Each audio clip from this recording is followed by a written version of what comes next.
पक्षाला अडचणीत आणणारी वक्तव्य नको, अजितदादांचं कृषी मंत्री माणिकराव कोकाटेंना खडे बोल. तर कोकाटे बैठकीला अर्धा तास उशिरा आल्यानं बेशिस्त वागणुकीवरूनही दादांनी झापलं सूत्रांची माहिती. भैयांना महाराष्ट्रात राहू द्यायचं का यावर विचार करावा लागेल. उत्तर भारतीय विकास सेनेच्या याचिकेनंतर मनसेचा इशारा. निवडणूक आयोगानं मनसेची मान्यता रद्द करावी. राज ठाकरेंविरोधात सुप्रीम कोर्टात याचिका. दीनानाथ मंगेशकर रुग्णालयाबाबतचा अहवाल मंत्रिमंडळ बैठकीत सादर. माता मृत्यू अन्वेषण विभागाचा अहवाल अद्याप प्रतीक्षेत. राज्य सरकार संबंधितांवर काय कारवाई करणार याकडे लक्ष.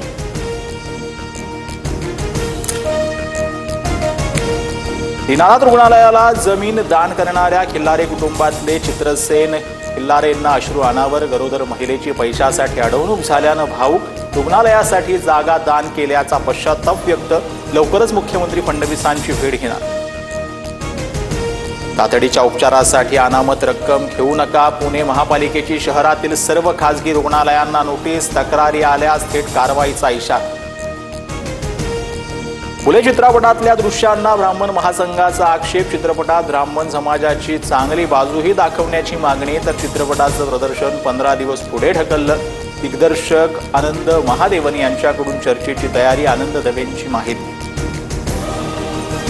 फुले चित्रपटाचे निर्माते आणि दिग्दर्शकांनी घेतली भुजबळांची भेट. फुले दाम्पत्यानं सहन केलेला त्रास समाजाला कळायला हवा. भुजबळांची प्रतिक्रिया. तर आव्हाडांकडूनही फुले चित्रपटाचं समर्थन. आरोपी खोक्या भोसलेच्या पत्नीनं घेतली अजितदादांची भेट. आमच्यावर खोटे गुन्हे दाखल झाले आहेत. धनंजय मुंडेंच्या कार्यकर्त्यांकडून त्रास होतो, भोसले कुटुंबियांचा आरोप. तर घरावरील कारवाईनंतर पुनर्वसन करण्याची मागणी.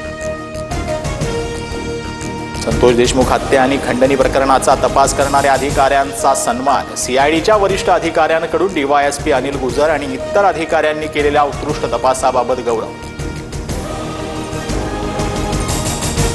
अभिनेता सैफ अली खानवरील हल्ला प्रकरणात वांद्रे पोलिसांकडून आरोपपत्र दाखल. आरोपी शरीफुल खानच्या हाताचे ठसे सैफच्या घरात सापडल्याचा फॉरेन्सिक रिपोर्टही आरोपपत्रात. बाबा सिद्दीकींच्या मारेकरी जिशान अख्तरचे हस्तकटके. जालंधरमधील भाजपा नेत्याच्या घरी ब्लास्ट केल्याच्या प्रकरणात पंजाब पोलिसांकडून दोघांना अटक. दोन्ही आरोपी बिश्नोई गँगचे सक्रिय सदस्य. सोमनाथ सूर्यवंशी प्रकरणात सरकार आरोपी मग तपास कसा करणार. एसआयटी नेमा. ॲडव्होकेट प्रकाश आंबेडकरांची मागणी. औरंगाबाद खंडपीठाचं राज्य सरकारला नोटीस. पुढील सुनावणी 29 एप्रिलला होणार. देशभरात वक्फ सुधारणा कायदा लागू. केंद्र सरकारकडून अधिसूचना जारी. वक्फ सुधारणा कायद्यासाठी गॅजेट प्रसिद्ध. नांदेड, धाराशिव, सोलापुरात वादळी वाऱ्यासह अवकाळी पाऊस. आंबा, ज्वारी, फळबाग काढून ठेवलेल्या हळदीचे मोठ्या प्रमाणावर नुकसान. शेतकरी चिंतेत. वाट सोडण्यासाठी एक्सक्यूज मी म्हटल्यानंतर तरुणींना बेदम मारहाण. इंग्रजीमध्ये बोलल्याचं नाही, मराठीतच बोलायचं असं सांगत तरुणांनी घातला वाद. जुनी डोंबिवली परिसरातील प्रकार. तिघांविरोधात गुन्हा दाखल.